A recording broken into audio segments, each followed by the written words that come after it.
जी अस्सलाम वालेकुम तमाम दोस्तों को लिए, तमाम परदेशियों के लिए गुड न्यूज़ मैं इसको बोल सकता हूँ।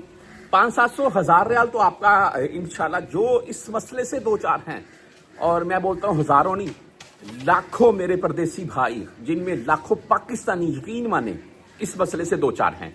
इसका हल क्या है? आपको एक बेहतरीन सहूलत दी जा रही है, इससे फ़ायदा ज़रूर उठाएं। मैंने लाइव वीडियो शेयर की हुई है पाकिस्तानी सफारा से इन्हीं मसाइल के ऊपर। बहरहाल जी देखें, आपका 500-700 या 1000 रियाल तो कन्फर्म बात है बचेगा, लेकिन अगर आप अगर एक और बात आपको बता दूं मैं, अगर आप किसी बाहर एजेंट के हाथ न लग जाए, अगर एजेंट की बात कर लें, जो बंदे एजेंटों के हाथ लग जाते हैं, तो भाई आपका मैं बोलता हूं कि हो सकता है 5-7 हज़ार रियाल बच जाए जी।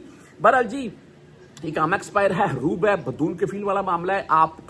आपने पासपोर्ट एक्सपायर है वो रिन्यू करवाना है, शनाख्ती कार्ड रिन्यू करवाना है, आपने खरूज जाना है, चाहे इकामा एक्सपायर है चाहे हरूब है, आपने आउ पास बनवाना है, आपने कफील कंपनी मुसस्से के ऊपर केस करना है, आप साए खास आमल मंजली हैं, तब भी अगर आप अपना मामला हल करवाना चाहते हैं तो भाई ये एक ही सोल्यूशन है। मैं बोलता हूँ हमसे भी ज्यादा इंफॉर्मेशन आपको ये देंगे। बहरहाल जी ये मैं, अगर आप यहाँ पर नकल खवाला चाहते हैं, यहाँ से खरूज चाहते हैं, व्हाट्सएप नंबर मेरा साथ में चलता जाएगा।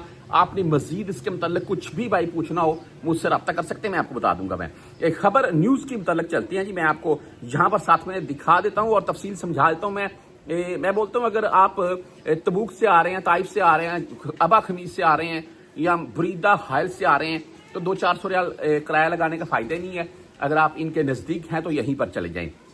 Consul general of Pakistan Jeddah और अहम ऐलान जी, कौंसल टीम की मदीना अल मुनव्वरा में आमद। पाकिस्तानी सफारा की टीम मदीना अल मुनव्वरा में आ रही है। अभी मदीना अल मुनव्वरा के इर्द नवा में जितने भी हैं जी, सिटी शहर, जम्बो हो गया, अलवज अमलज, तबूक तक या हायल, आप किसी कहीं से भी आ सकते हैं। बहरहाल जी यहाँ पर जो टाइम टेबल है वो आपको बताया तो मैं, आपने इनसे मिलना किस टाइम है। जुम्मे वाले दिन की अगर बात करें तो सुबह 8:30 बजे से लेकर 11:30 बजे तक ये टीम बैठेगी भाई, और उसके बाद दोपहर यानी कि दरमियान में वक्फा लेंगे जुमे का, और दोपहर 2:30 बजे से लेकर शाम 5 बजे तक यही टीम बैठेगी। और ये जुमे वाले दिन की आपको मैं तफसील बता रहा हूँ। मैंने बता दिया है भाई, कोई भी किसी किस्म का मसला है आपका, आप इनके पास जा सकते हैं अपने आउट पास के लिए, अपने खरूज के लिए, या मिसाल के तौर पर अपने पासपोर्ट, इकामा एक्सपायर, शनाख्ती कार्ड एक्सपायर, या अगर आप साए खास आमल मंजली हैं तो तब भी आप इनके पास जा सकते हैं। मजीद ये है जी भाई कि अगर आपने इसके मतलब कुछ और कोई किसी किस्म की इंफॉर्मेशन लेनी हो तो व्हाट्सएप नंबर मैंने आपको दिखा दिया, आप मुझसे रब्ता कर सकते हैं।